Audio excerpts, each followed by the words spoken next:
The Winnipeg Jets are 32nd in the NHL, winless in 9 straight. General Manager Kevin Cheveldayoff shared his thoughts with the media on Monday. To this point, obviously, it's been very disappointing. We have not, I think, to a man, top to bottom, and it starts with me. I think everyone would feel like there's a level of responsibility here that, we need to find a way to be better. So, again, we're at the halfway point, and your record is your record, and all you can do is control what's in front of you. Certainly, fans in our market are very, very passionate, and that is something that we care deeply about. And again, this isn't something that you plan out, and obviously sports are very unpredictable. We're sitting here where we are today, like you say, the record, but again, the opportunities in this league to improve are there for us. Would this be this opportunity now in front of you, 5 in a row at home over the next 8? Like, this is a chance to, or you got to still look at it in a vacuum? You got to go into the one game. That's Vegas. This is all pointed right at Vegas. The single biggest game is the game that we're going to play, and I can't go and say we got to, hey, fellas, we can't look down the road. At the end of the day, we can't afford to play 2 periods, 50 minutes, whatever it might be. That we had an opportunity in each and every one of those games to do the right things to have success, and that was my message this morning. That it has to be a constant. That we have to be, from everybody, being consistent that way. Okay, Martin Biron joins us once again to talk about the Cheveldayoff presser on Monday. So from winning the President's Trophy last season, Marty, to dead last in the league at the halfway point of this season, it's hard to believe the turbulent descent for this Winnipeg Jets team. And, I think a lot of the local media, a lot of the fans of this team, Marty, were expecting some sort of big announcement on Monday, and they didn't get many answers at all. So what do you think are the biggest issues facing the Jets right now? Well, they're not scoring, obviously, and what happens is that I hear Chevy saying, like, hey, we didn't see that coming, right? I mean, but really? You didn't see it coming? So you didn't have a second-line center last year. That was a big hole. You still were 4th in the NHL in scoring, and you ended up getting great production down the lineup, but not only did you not fix your second-line center problem, you lost Nick Ehlers, you lost Appleton. These are big pieces, and you didn't replace any of them. So you're going into this season, you had to know that you were going to take steps back. Colorado didn't take steps back. They took steps forward. Dallas took steps forward. Minnesota took steps forward.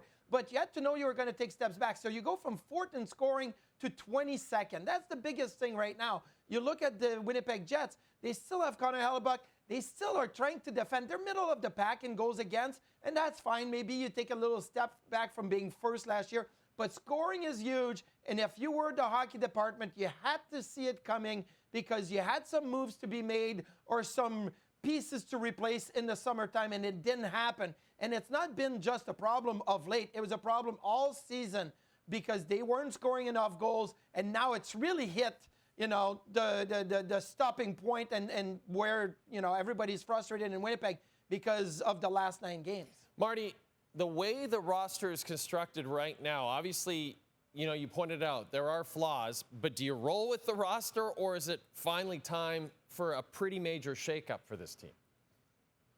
Well, I almost feel like you would want to do a shakeup, but once again, Kevin Cheveldayoff says, look, we've kind of put ourselves in a situation where we don't have the currency to make trades, what teams want. Well, I say this. Look, Vegas never had the currency, but they still made the trades. And Florida, and I get, people are going to say, these are great markets. People want to waive their no-trade clause to go there. Free agents wants to go there. But winning is the number one thing.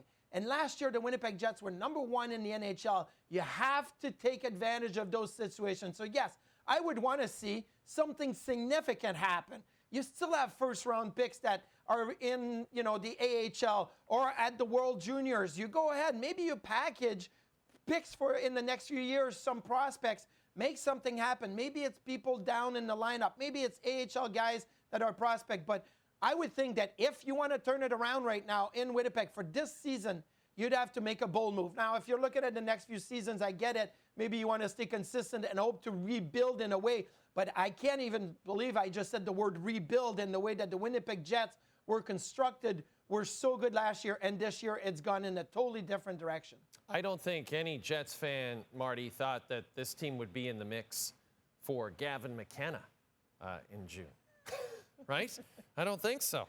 I don't think they were expecting that, but now that I'm thinking about it, maybe it wouldn't be the worst thing in the world. But I mean, that shouldn't even be on the radar if you're a Winnipeg Jets fan. You have to look and say, okay, maybe right now we could win a game, put 2 together, put 3 together. And as Scott Arniel says, we're focusing on one game on Vegas.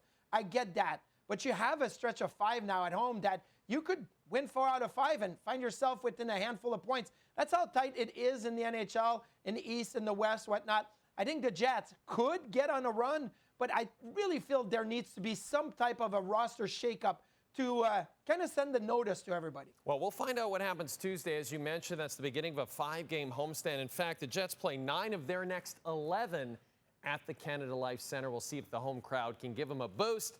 This, ladies and gentlemen, is our NHL analyst, Martin Biron.